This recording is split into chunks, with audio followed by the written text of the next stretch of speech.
Baik, bismillahirrahmanirrahim. Assalamualaikum warahmatullahi wabarakatuh.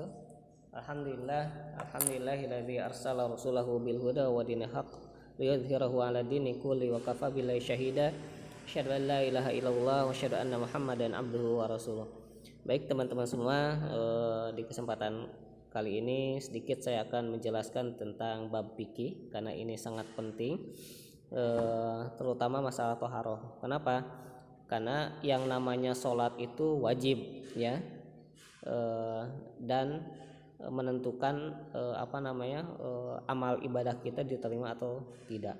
Dan toharoh ini adalah syarat yang paling penting dalam sholat. Maka dari itu toharoh pun harus kita cermati, harus kita pelajari sebaik-baiknya. Kenapa? Karena menentukan sah atau tidaknya sholat kita.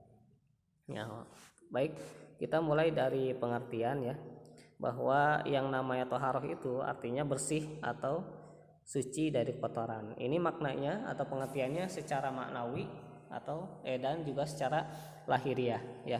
Secara maknawiah apa maksudnya?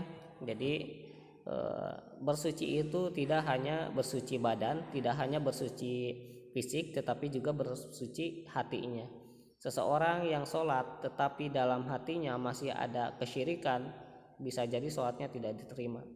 Makanya kita harus bertaubat dulu, kita harus beristighfar dulu, kita harus bersyahadat dulu. Karena apa? Seseorang yang sholat tetapi hatinya dalam hatinya masih ada kesyirikan, maka bisa jadi sholatnya tidak diterima. Nah, itu jadi hati. Ini penting. Yang keduanya secara lahiriah, ya, secara fisik. Kita tahu, ya, yang namanya bersuci itu membersihkan seluruh badan.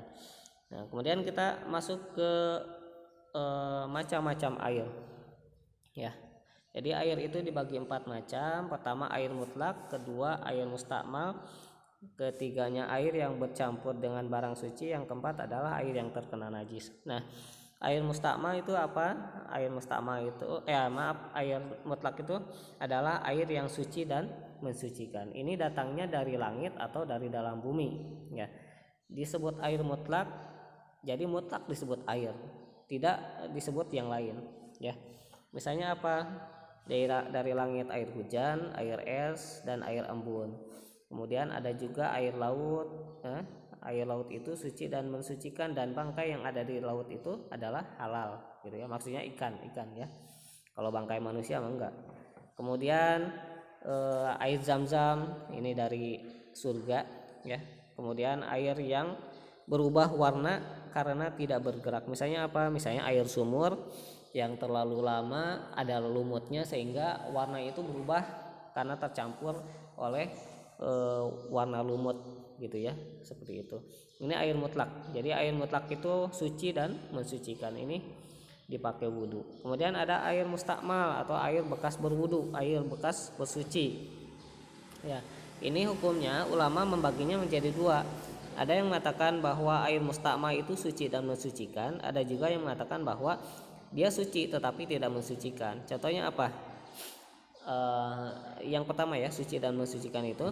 Jadi ketika kita selesai berwudu tetapi ada bagian dari tubuh kita yang tidak terkena wudu, misalnya siku, kita keluar dari tempat wudu kemudian ke masjid, ada teman kita yang mengatakan itu sikunya masih kering tuh, belum terkena air wudu, maka kita tidak perlu berwudu lagi. Kita cukup mengambil bagian air yang masih menempel di kulit kita, misalnya di kulit kepala misalnya, ya.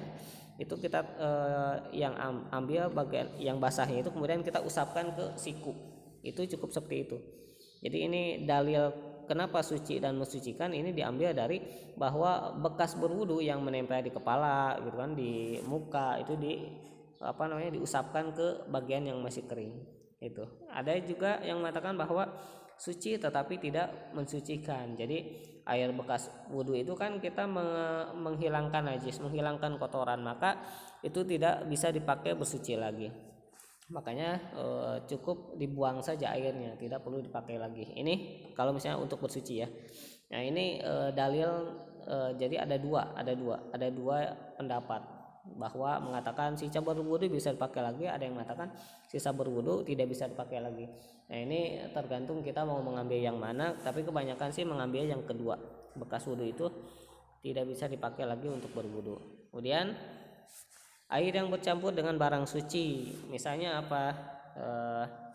Misalnya kopi, air sabun, gitu ya. Selama zat yang mencampurinya itu tidak lebih banyak dari airnya, maka itu masih suci dan mensucikan. Tetapi kalau misalnya barang zat yang mencampurinya itu lebih banyak, misalnya dalam gelas, gitu kan, kemudian kita tuangkan kopi sehingga gelas tersebut berwarna hitam karena banyak kopinya, maka itu masih suci tetapi tidak mensucikan, karena bukan disebut air lagi tetapi disebutnya air kopi, air jus. Nah, air sabun misalnya ya, dalam ember ada airnya, kemudian sabun jatuh ke sana, selama air tersebut tidak disebut air sabun ya, karena sabunnya sedikit, maka itu bisa dipakai untuk bersuci. Tetapi kalau misalnya air dalam ember tersebut akhirnya berwarna atau berbudah menjadi sabun, nah maka itu tidak bisa dipakai untuk bersuci. Ya, begitu. Kemudian air yang terkena najis. Nah, ini ulama mengatakan kalau mengubah rasa, warna dan bau itu tidak bisa digunakan karena najis. Tapi kalau misalnya masih mempertahankan identitasnya, misalnya najisnya tidak terlihat, kecil, maka itu masih suci dan mensucikan. Nah, tetapi yang penting bagi kita adalah kita harus berhati-hati, jangan sampai wadah kita itu terkena najis ya. Berhati-hati itu lebih baik.